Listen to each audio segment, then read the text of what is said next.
Welcome back to Cinema Sitdown.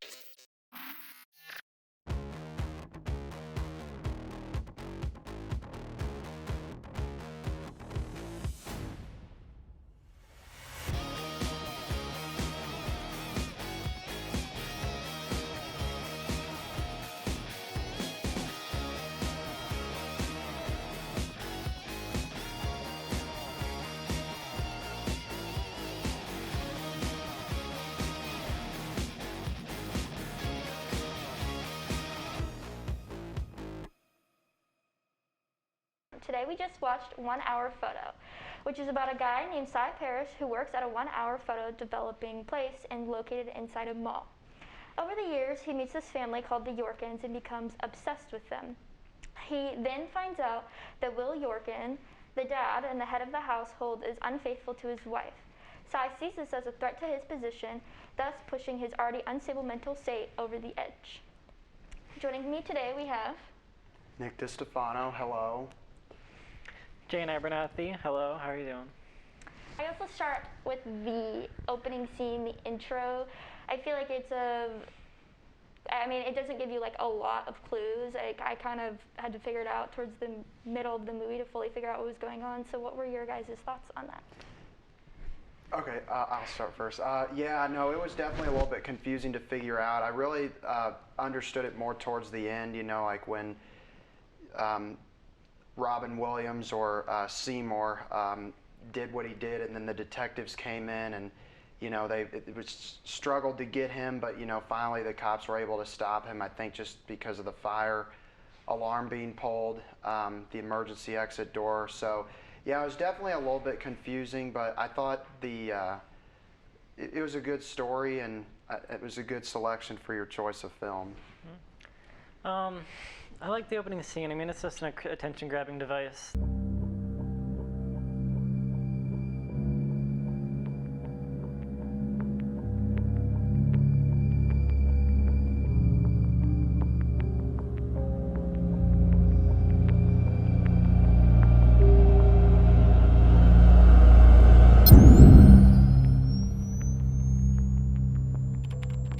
Turn to your right.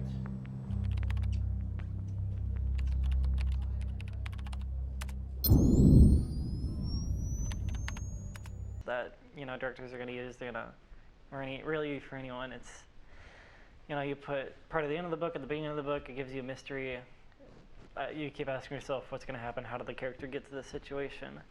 I just sort of wish they were a bit more consistent with it throughout the film. Like they kept cutting back to the police station so that Cy can give some more context about his mental state during the time of the story that we're at, and then cut back. So I wish they were a little bit more consistent with it instead of just cutting back at the very end. But overall, I think I was a lot more interested in the movie because of it. I was interested in seeing that story, what was going to happen next. Let's start with talking about the actual mental state that Robin Williams or Cy actually plays. Where do you see that in the beginning of the film progressing towards the end of the film? How do you see that change?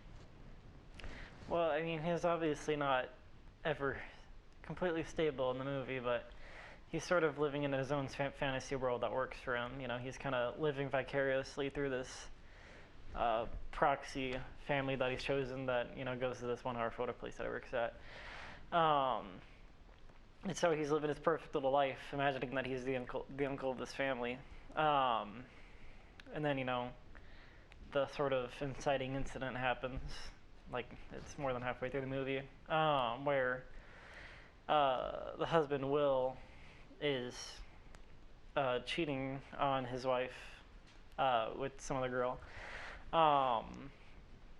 And that sort of disturbs Cy's little world, his peace. And it's the sort of tranquility that he was living through this family, it's kind of completely disrupted. So as we keep just progressing, since that tranquility was kind of disrupted, he breaks. He just lost his job, and so it kind of throws him back into his non-ideal childhood, as we kind of heard, and gives him flashbacks to that, and he kind of wants to sort of inflict the trauma that he had from his childhood onto these other people, since they're no longer his perfect family. He wants to sort of revert them back to what was experienced to him. So there's definitely a little bit of degradation, but I don't think he was ever entirely sane to begin with.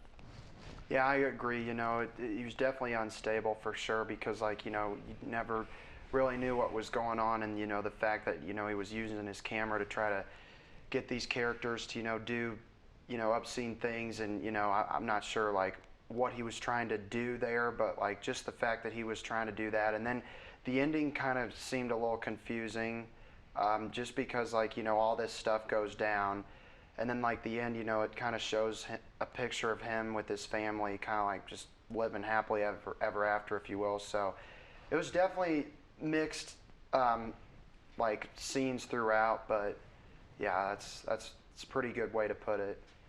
Yeah, we can talk about the ending. I know some other people were very confused about it after it was over. So kind of what I took away from it was, I mean, you find out once he's in the police station actually talking with the detective that he was inflicted in pain by his child. I mean, it kind of alludes to this previously, like throughout the movie, like when he watches the TV shows, The Simpsons, they're like, "Oh my God, someone's trying to kill me!" Oh, wait, it's for Bart. But who'd want to hurt me? I'm this century's Dennis the Menace. It's probably the person you least suspect. That's good, Dad. but it's alluring to his childhood, not to him and what he's gonna do, because he's like, oh yeah, it could even be his father, and he was like traumatized by his father as a kid. So I think for him in the ending, he kind of faked it because he wanted them to feel like what he went through, because he was just at his absolute breaking point. And what he went through and like his past traumas in his childhood and everything. And so those photos that he took are kind of just like what'll leave him joy. And the photo at the end is just like what he still wants to imagine as like his perfect family, because he's still with the Yorkins in the end of the photo. And what happens. I mean, at least that's what I took away from the ending. I could also just very easily be wrong.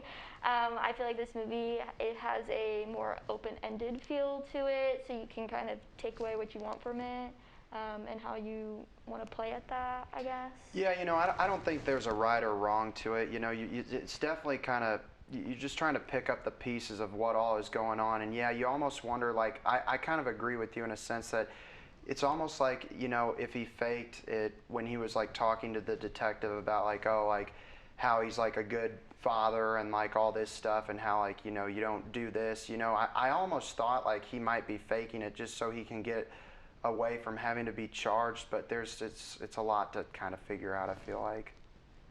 Yeah, what did you take away from the ending, Jane? My opinion was pretty much the same as your own. I just, like, with the final shot, he's sort of imagining himself with the Yorkin family, kind of inserting himself into that situation again, and I think it's just showing us a snapshot into his mind. Excuse the pun. And sort of, how he wants to live, how he wants his perfect world to be in sort of this imaginary land that he's constructed for himself, this mental island that he kind of lives on, where he is for some reason or another, related to the Yorkins and part of their perfect little magazine life. So one of my favorite aspects of this film is the color that is used throughout. Especially rewatching this again, I mean, I learn more the use of why they use like different color aspects and things, but I want to know your guys' thoughts on the color play within this movie. I guess it was kind of interesting because it's very antithetical to what a horror movie typically is, if you can even call this a horror movie, maybe more suspense, but I'd say like psychological. Psychological, maybe. Because, typically those movies use very different, like very dark color palettes, lots of shadows, keeping things in the dark, especially whenever you're trying to present a representation of the mind. But this film took a very different approach, where we're in a bright supermarket, a bright home. Everything's very, very idealistic, which I think is the key word. I guess very bright and exaggerated colors for the most part. Maybe not terribly saturated, but I think that's, again, just kind of going back to Cy and the way that he perceives the world himself. He's kind of, again, he's living through these snapshots of other people's lives, which are, colorful, they're saturated. He spends a lot of time making them look pretty, and this film is sort of presented the same exact way, where he sort of has this outlook of the world that perhaps he's cherry-coating with his own with his own eyes. He's looking through it like as if he's looking through those snapshots, and that's where I think a lot of the inspiration for the color came from. Yeah, I'm not sure what to take away too much on the color. I mean, obviously, from taking classes and stuff when I was an undergrad, like some of the media aesthetics classes and stuff like that, like color, it really paints the picture for how things go. Like if it's like a scary or suspenseful, movie, it's going to be like dark. Whether like if it's like, more of a happy type of movie, it might be more like bright or vibrant. So I think the colors do a really good job in depicting what's going on in the movie. And it was especially touching. I know this is kind of off the color subject, but it was very touching towards the end when the detective was able to take York, I believe is his name, home, and he was finally able to reunite with this kid and Will York, everybody. And yeah, it was really touching to see that. And the colors paint the picture real well in those moments. Yeah, for me, I see the color kind of allude to like his mental state, like Savmart, where he works at. It's all very white, clean, pristine, like blue, and I kind of think it plays into like his perfectionist. Like he's very clean. Like he doesn't. I mean, even like looking into his apartment, all the photos are up in the wall. Like he only has like his one chair. Like it's not. He's not like a hoarder. Like he doesn't live in a mess. And then kind of throughout the movie, like when he's walking to his car, you see like the yellows and the greens to kind of allude to the greed or like, the envy that he has for like these people and wanting to be within their family. I feel like it's a really like smart play, like to not desaturate constantly everything. Because I mean, you could very easily do that with this movie for what they're trying to tell, I guess. One of the aspects of it. But another topic that we should talk about is the acting. For me, I mean, I love Robin Williams. I love a lot of his movies, but maybe not necessarily I feel like some of the other people within this film could have been shown better, could have acted better. Coming off the top of my head, like Will Yorkin, like where do you stand on that? Yeah, I almost wish Robin Williams wasn't as psychotic as he was in that film. That's just my opinion. The acting was, passable for the most part. It's very much a character piece where, the only person that's ever really talking is Robin Williams. He's on screen 99% of the time. And he's the one he's the subject of the film. He's the one we're kind of supposed to be psychoanalyzing. So, the fact that they got him for it and that he was able to give such a performance that, again, is very different from anything else he's ever done as a typically comedian. And he really kind of pulls the whole movie together. So I don't super care that the other actors weren't, stellar. I didn't love Will York, and I didn't love the woman who played his wife. The child actors is fine. I guess the boss is okay. I think he was in Office Space. I think he's the boss from Office Space, but don't quote me on that. But I think I've seen him in a few other things. So I think where it counted, all the actors did either, of course, Robin Williams did a fantastic job portraying this, very deep character that we're supposed to be kind of psychoanalyzing, but everyone else kind of had a lesser part to play and were more set pieces for Robin Williams to sort of play off of, and for its purposes, I think they did fine. What do you think about like the story, the plot? Like, what are your overall thoughts on it then? I mean, I think it was a good story. Told a lot about, kind of the title of the film, 1 Hour Photo, and just how he took photos of obscene things and stuff. So, yeah, it fit with the title very well. Yeah, it's like I said, it was very engaging to sort of see these events unfold, and the way that they presented it definitely piqued my interest at the beginning with, again, how Cy was already in police custody at the time of the movie beginning, so it's told a little non-chronologically, which it's an attention grabber. I enjoy it that way.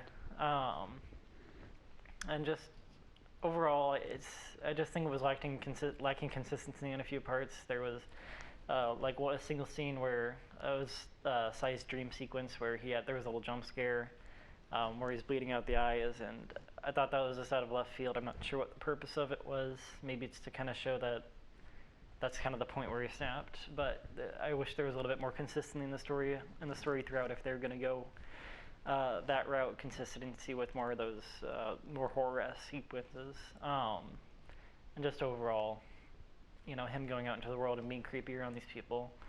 But overall, I think it was well presented. I enjoyed the through point of the movie. I enjoyed, a lot of the colors, a lot of the acting. I thought it was just a very interesting character piece. So, I have a question. Do you think that he should or should not be jailed for what he did? Well, of course he should be jailed. Yeah, I mean, it's child. Is there an argument for him not to be jailed? Do you think he should be jailed, put in prison, or do you think that he should go to a mental hospital to go seek help? That's for a jury of his peers to decide. I think he needs to be in jail. I mean, what he did clearly was a crime, and I mean, as much as you have support for people that are, might be mentally unstable, and you want them to get as much help as you need, you can't. There's just some things you can't do, and what he did was inappropriate and unacceptable, and yeah, he needs to be not I mean, I'm not good with criminal justice terms, not prosecute, I guess, but he definitely needs to be sentenced, because it's against the rules. I mean, I guess we just have to look at his mental state during all of this, the premeditation for these crimes. He held people at knife point quite intentionally, instructed them to do this, which is, aggravated assault or something. I don't taking pictures of people's children is obviously a threat to the safety of others, and there was premeditation to this. Of course, stalking. It might not, even though he might not have been, the most mentally sound of people. I think there'd be it'd be a very hard case to win with a plea for insanity whenever there's so much premeditation and so much conscious thought that went into making these plans, taking photos of the people, and just the length of time that he was doing this for, over 9-10 years. He was kind of stalking this family for, through their photos, making copies. That's, I don't think he'd be able to make a case for institutionalizing him. I think he'd definitely have to go to prison for that. And I'm not trying to make comparisons here, but I'm just thinking of the story. So in our church, we had a former priest who got sentenced and charged with child pornography. What did he say? And I mean, I just, it's against the rules. So. Yeah. Law is the law. Yeah. Do you think that he was going to get caught during all this? I mean, because he obviously took the photos of his ex-boss's child and sent it to him, I mean, but he was running in the end. So do you think he was gonna get caught? The police were acting too competently for him not to get caught. They had an APB out on his car. They knew the hotel that he was staying in within an hour. They had people at his house. They had people at the store that he used to work at. He didn't really have any place to go. He was just sort of running for the sake of running, and he would have kept going until he got caught. I don't think he had much place to go, but he would have gotten caught no matter what. He's not. I mean, I could pick that guy out of a crowd easily. Blonde hair, blue eye, that's him right there. Blonde hair, blue eye, looks like Robin Williams, yeah. Especially when he stormed through that conference, when all them were talking and stuff, it was pretty easy to spot him for sure. Yeah, so interesting thing that you bring up the conference. I feel like it's a really small part of the story, but they're talking about eyes or whatever, I don't know what part, I don't know terminology. I think it's really interesting because the retina, I think they said. The retina, and then it immediately cuts. Then once he gets caught and stuff, it's blinding on his eyes, and it's alluding to insanity. things like that. Yeah, I'm not sure what to think about that. I'd have to look more into the film probably. Yeah. It's the movie's sort of got a whole motif of perception throughout. You know, how we perceive things, how cameras take things, why cameras or why we take pictures, and how you sort of intake those pictures and digest them, what you want to remember.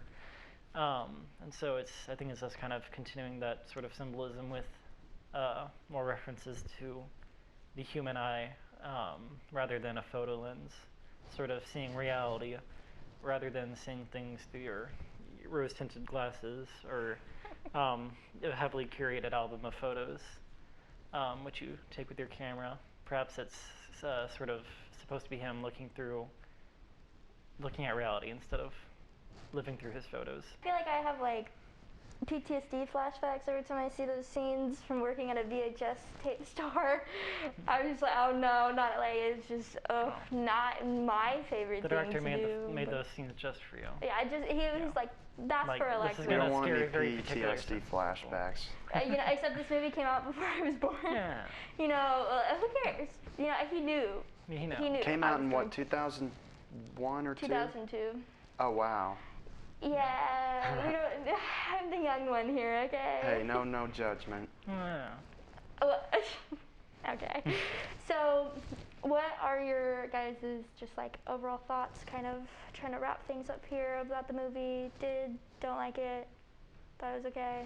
It told a good story, and I'd give it a probably 8 out of 10. Yeah.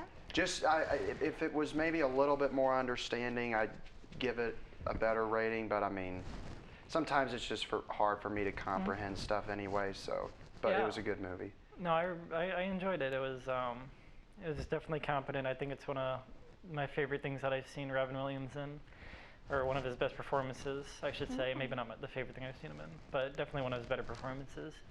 I thought the director and the camera work were all very inspired, and it had it